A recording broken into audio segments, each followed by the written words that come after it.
بسم الله الرحمن الرحیم. تاسو ګورو کوهاټ کې صوبایي حکومت طرف نه مختلف داسې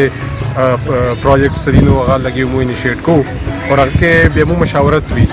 مشاورت مو خپل د ضلع ممبرانو سره د مختلف تحصیل ممبرانو سره د مو پارټي سره ورکران دي علاقې کوم مشران دي هغه ټول سره مو مشاورت یو عمل کې مو سره تقریبا یو 600 کروڑ روپۍ راغلي دي او هغه کوهاټ کې پهل ځل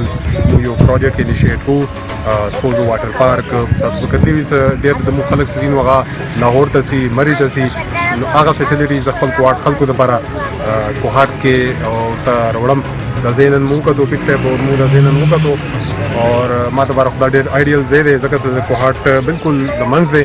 او سره چینیم دی اور د چین خپل یو پروجیکټ مو سٹارټ نو مو چینیم څخه صفا شو سره او د پارک دغه سوزو واټر پارک دغه لوکیشن هم فائنل کوته یا فائنل نه ده او آیډیل ځای مو د پرانداخ کاری نو دا فائنل شو ان شاء الله نو دا د کوهاټ خلکو لپاره د بیان یو داسې یو